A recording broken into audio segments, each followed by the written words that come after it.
are into it. Oh, I didn't mean to kill you. I'm sorry. I pointed it. People are stoked for Fenix Rage. I have been a fan since I first met you at PAX East. No, PAX. Yeah, PAX East. PAX East. It seems so long ago. Yeah. Now, of course, from your accent, we can already tell you're from New Jersey. New Jersey? Yeah. No, from Costa Rica. Costa Rica. Tucked away down by New Zealand?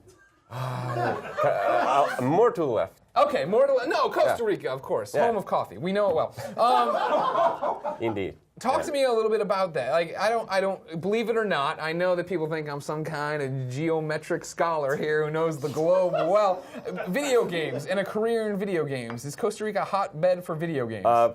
We're like a few bunch of people that is trying to make go indie, but yeah, it's not that a big thing right now. Okay. Hopefully in the future. Sure. Yeah. So how did it all start for you then? How did you get into video games down there and want to and see it as a career and a path? Well, since I'm a computer engineer, I know I was trained to make computer software. Okay. But it's kind of boring, so I switched to 2D graphics, make some programming, and I realized that I wanted to do that for the rest of my life. So.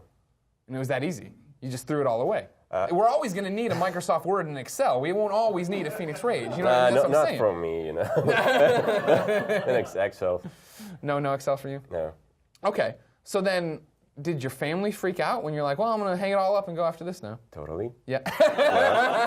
Like, what is that? They don't know that you can actually live from that. But, Costa Rica is like, coffee, pineapples. Yeah. But yeah, more than that. I didn't know pineapples were a big thing in Costa Rica. Yeah, actually, like 5 years ago, it's a big thing. Okay. Yeah. All right. I learned something new and up at noon. Pineapples.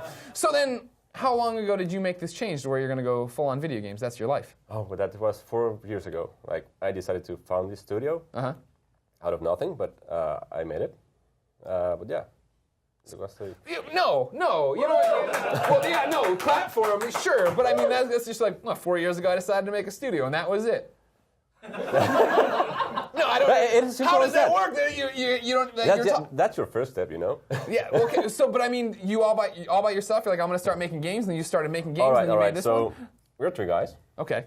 The musician is my brother-in-law, and the artist guy who was a friend from my college. So that's the team. Okay. Yeah. And we had this idea of keep making games. So yeah. Have we talked about giving the artist guy a better title than the artist guy?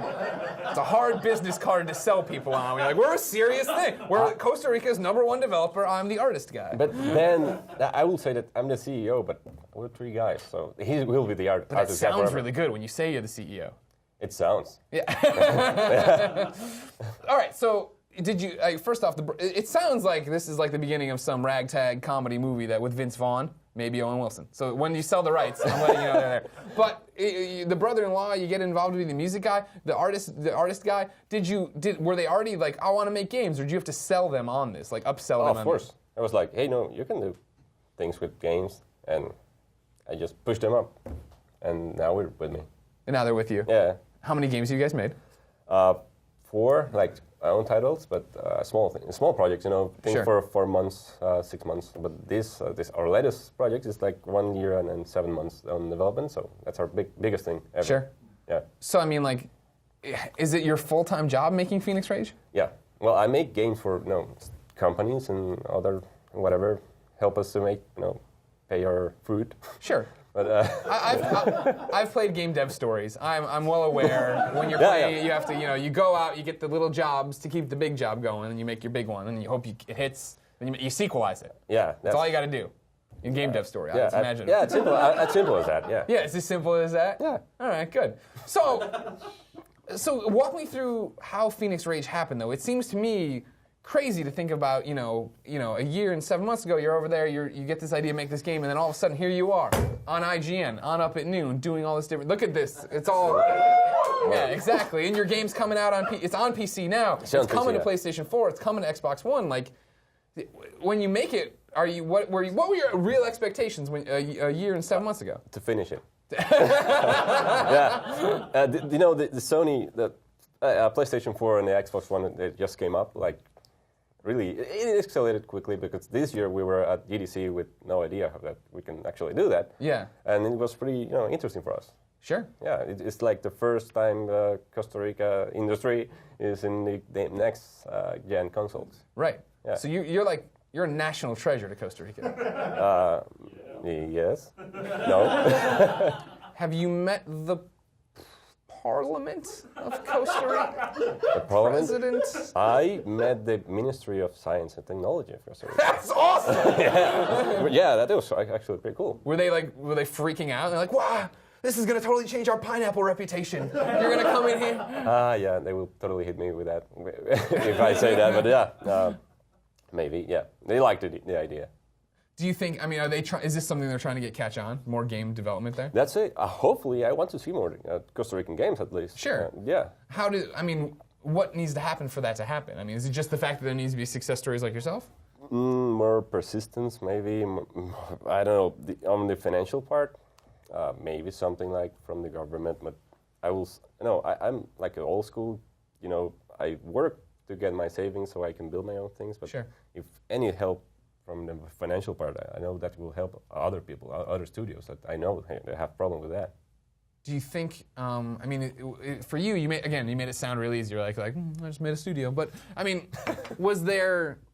how much fear is involved with you? Were you worried about it not working? Did you have to, rely on savings? You're, again, making it sound too easy. Maybe it was easy for you. You're beautiful. You got a whole life ahead of you. You're heir to a pineapple fortune. Yeah. One day. Yeah. But is that a big problem? Is that a gap for people to cross? The fear of doing something like this? Yeah, that's definitely a big deal. Big gap, actually. Yeah. Yeah. And so, do you think right now with digital platforms being there and the PlayStation 4, Xbox One leaning so hard on Steam being amazing, is that the solution to make people across the world do it? That's definitely a channel. I know that's the path that we all, for at least Latin America, will do. Yeah. Because having the retail version, that's kind of hard. Yeah. Yeah, it will be hard. Yeah. But you don't need a retail. It's over. Sorry, GameStop, pack it up. Unless you're sponsoring Up at Noon this week, then everybody go to GameStop. You can never be sure. You never know what's happening on this show. I just want to make sure. But yeah. Yeah. Okay.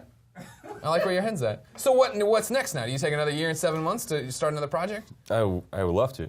We have lots of ideas, so hopefully we will do that. Are you already taking on your financials here of being an independent studio?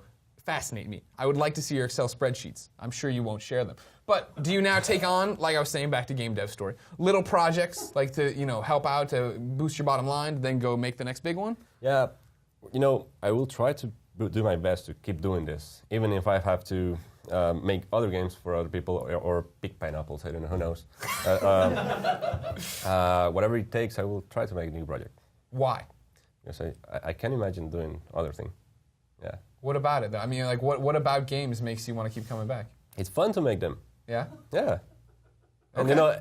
And, entertaining people is, really cool. Or hopefully, in the future, being part of the child's memory, that's awesome. That's a good point. You made a good point. All right. Now, here's the thing. Of course, it's on the PC. Great. I haven't updated my drivers recently. It's coming to PlayStation 4 and Xbox One in 2015 sometime. I'm excited about that. Can I tell you about this other device? It's a hit with all the kids. You're talking about getting kids the PlayStation Vita. Oh, yeah. Everybody loves this Vita. You can't get enough of it. How about you bring it to that, huh? Well, all right. So, on the PlayStation blogs, on the PlayStation channels, we are receiving this feedback like, hey, we want this for the Vita, so now I'm working with the Vita, which is actually pretty cool. So is it happening? It's going to happen. Or will it be a year and 7 months from now? No, we're aiming for next year, early 2015. Hopefully, that's where I aim for, all the consoles and the Vita as well. All right. Well, Eduardo, you are a national treasure for Costa Rica and video games. Thank you for coming by. Thank you. Give me a hug. Fenix Rage! Out now, kind of. Other things in 2015.